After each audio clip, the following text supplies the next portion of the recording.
আসসালামু আলাইকুম। আমি এই লেকচারে আপনাদের যে জিনিসটা দেখাতে যাচ্ছি যে ডাটাগুলোকে কীভাবে চার্ট আকারে নেওয়া যায়। আমার যে ডাটাটা আছে এখানে সিম্পল ছোট্ট একটা ডাটা বেজ আছে।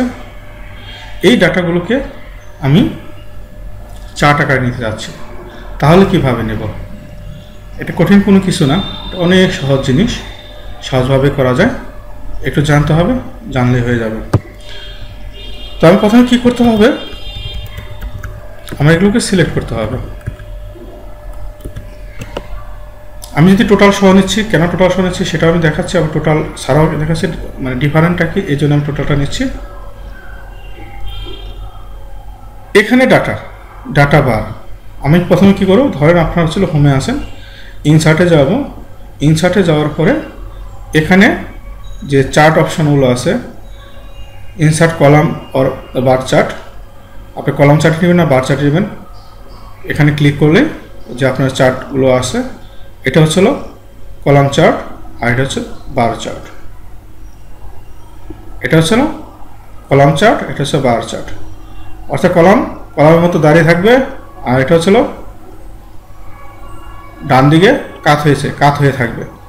তো এটা হচ্ছিল বাংলা যদি বলি, বাংলা কথায় বলি, সোজা হয়ে থাকবে, সেটা কলাম চার্ট, আর একদিকে ঢেলে পড়বে, সেটা হচ্ছিল বার চার্ট। তো এই কলাম চার্ট এবং এটা হচ্ছে 2D কলাম, এটা 3D column, 3D column chart, এটা আবার ছিল বার চার্টের মধ্যে 2D বার চার্ট, এবার ছিল 3D বার চার্ট। তো দেখেন আমি এখানে ক্লিক করেছি, চার্ট চলে এসেছে, চার্ট চলে এসেছে। এখন কথা হচ্ছে আমি এখানে ধরে এটাকে ছোট বড় করতে পারি। এখানে টান দিলাম এদিকে বড় হবে, এদিকে টান দিলে এদিকে বড় হবে, আর তো আপনার সুবিধা মতো আপনাকে এটা ছোট বড় করতে পারেন। তো এখানে যে জিনিস দেখা যাচ্ছে, আমি এখানে যেহেতু প্রেজেন্টেশন একটা চার্ট তৈরি করতেছি, আমি টোটাল যদি নিই, এইগুলো এত ছোট হলো কেন, তাই না? কারণ হচ্ছে যে টোটালের যে ভ্যালু আর এখানে যে ইন্ডিভিজুয়াল এমপ্লয়ির ভ্যালু কম, যার কারণে এই টোটালের ভ্যালুটা অনেক বেশি দেখাচ্ছে, যার কারণে এগুলো অনেক ছোট হয়ে গেছে। তো আমি যদি এই টোটাল না নিই, জাস্ট আমি এমপ্লয়ীদের কি অবস্থায় আছে, কে কোন অবস্থায় আছে সেটা যদি দেখতে চাই, তাহলে আমি টোটালটাকে বাদ দিলে আপনার এই চার্টগুলো বড় হয়ে যাবে। সেই ক্ষেত্রে বড় করতে হলে কীভাবে কী করতে হবে, আমি টোটালটাকে বাদ দিতে যাচ্ছি, তাহলে কীভাবে দেবো? আমার এখানে রাইট বাটন যদি চাপি, তাহলে হচ্ছে সিলেক্ট ডাটা নামে একটা অপশান আছে। তখন এখানে যে জিনিসটা দেখাচ্ছে, সেখানে এটা হচ্ছে, খেয়াল করেন, চার্ট ডাটা রেঞ্জ শিট 4 থেকে অর্থাৎ এখানে এই শিট 4-এর,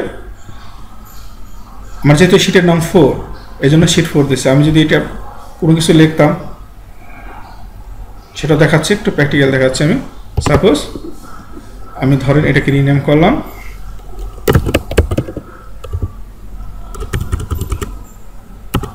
চার্ট, আমি এটাকে লিখে দিচ্ছি চার্ট। এখানে আমি আবার দেখেন কি হয়, তখন চলে আসছে চার্ট, তখন কিন্তু শিট 4 আর নেই, মানে আমার এই শিটের যে নামটা সেটা চলে আসছে। এখানে কোথা থেকে আসছে, রো 1 থেকে কলাম H পর্যন্ত, রো 10 পর্যন্ত। এখানে রো 1 থেকে 10 পর্যন্ত, অর্থাৎ 1 থেকে 10 পর্যন্ত, H কলাম পর্যন্ত, এ থেকে H কলাম, আর রো 1 থেকে 10 পর্যন্ত। আমি যদি, যেহেতু H কলাম এখানে রো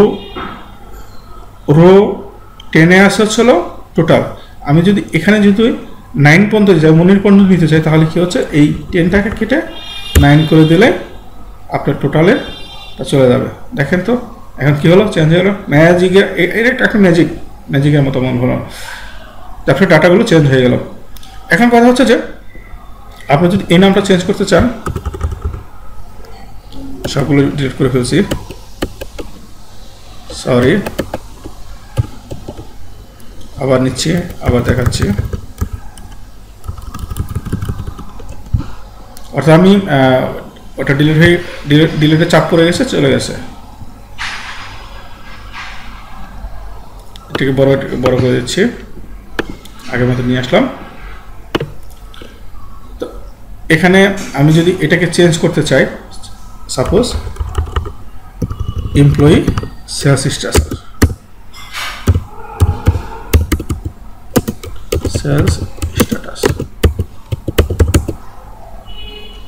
তো এখানে আপনার, যেহেতু আমি বলতেছি আমি এই ডাটাটাকে আমি চার্ট টাইপে নেব, এখন আমি যখন প্রেজেন্টেশন করব তখন তো দেখা যাচ্ছে কি আমার এখানে আমি যদি এর উপরে রাখি সমস্যা নেই, বাইরে রাখলে সমস্যা নেই, বাট আমি যখন চার্টের মাধ্যমে প্রেজেন্টেশন করবো তখন তো আমি যেহেতু এর মাধ্যমে করব না, আমি এই ডাটাগুলোকে এখানে নিয়ে আসছি, বাট এখানে ডাটা শো করতেছে না। কীভাবে ডাটা শো করবো? ভেরি ইজি ওয়ে, একটু ভালো করে খেয়াল করে, আমি যখন ডাটা আনতে যাব তখন আমার যে কোনো একটা চার্টের উপরে সিলেকশন থাকতে হবে। দেখেন আমি এই চার্টটার মধ্যে হচ্ছে এখানে সিলেকশন করেছি জানুয়ারির উপরে, প্রত্যেকটা জানুয়ারি সিলেকশন হয়ে গেছে। তখন আমি রাইট বাটন চেপে অ্যাড ডাটা লেভেল যদি হয় তাহলে ডাটাগুলো চলে আসলো। আবার যদি ফেব্রুয়ারি দিকে দিই, অ্যাড ডাটা লেভেল চলে আসলো। এভাবে আমরা ডাটাগুলো নিয়ে আসতে পারি।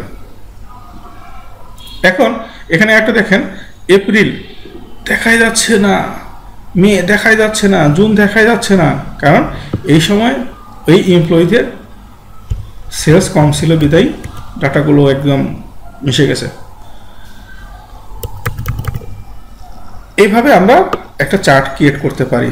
আমরা যদি এই চার্টগুলোকে আরও কিছু করতে চাই, যে ফরম্যাট ডাটা সিরিজ, এখানে যদি ক্লিক করি তাহলে কি হবে, আমার এখানে এই যে গ্যাপ আছে, আমি এই গ্যাপগুলো রাখবো না। তাহলে তখন কি হবে, এখান থেকে সিরিজ ওভারল্যাপ এখান থেকে করতে পারবেন আপনার। দেখেন চেঞ্জ হচ্ছে, আবার আসলে গ্যাপ ওয়াইড, অর্থাৎ দুইটা চার্টের মধ্যে যে গ্যাপটা আছে সেই গ্যাপটা কমে যাবে তখন। অর্থাৎ এই যে সৈকত হাসানের মধ্যে যে গ্যাপটা আছে সেই গ্যাপগুলো কমে যাচ্ছে। কন্ট্রোল জেড দিচ্ছি আমি, আন্ডার। আবার সিরিজ ওভারল্যাপ, অর্থাৎ এখানে সিরিজ ওভারল্যাপটা কি হচ্ছে যে আপনার সাপোজ এখানে মনিরের প্রত্যেকটা একই জিনিস, আমি একটা বলতেছি, এই মনিরের প্রত্যেকটা হচ্ছে মান্থ ওয়াইজ গ্যাপ আছে, এই গ্যাপটা আমি রাখতে চাচ্ছি না। সেক্ষেত্রে আমি এখান থেকে যদি চেঞ্জ করি তাহলে চেঞ্জ হবে। এটার অর্থ হচ্ছে কি আপনাকে প্রেজেন্টেশনকে সুন্দর করার জন্য। আর আমি যদি এই আমিরুল এবং মনিরের মধ্যে গ্যাপটা কমাতে চাই, তখন আমি এখান থেকে কমানো এবং বাড়ানো দুটোই পারবো। এদিকে আসলে গ্যাপ কমে আসতেছে, এদিকে গেলে গ্যাপ বাড়তেছে। অর্থাৎ আমার এই দুই এমপ্লয়ি বা প্রত্যেকটা এমপ্লয়ির ক্ষেত্রে এমপ্লয়ির মাঝে যে গ্যাপটা, এই গ্যাপগুলো আমি এখানে বাড়াতে পারবো, কমাতে পারবো। তো এই ছিল সিম্পল একটা কিভাবে একটা চার্ট করতে হয়। এই চার্ট নিয়ে আরও অনেকভাবে চার্ট করা যায়। তো অ্যাডভান্স লেভেলে যদি সম্ভব হয় আপনাদেরকে আরও বেটার কিছু আমি দেখাবো। তো এই ছিল আজকের লেকচারে।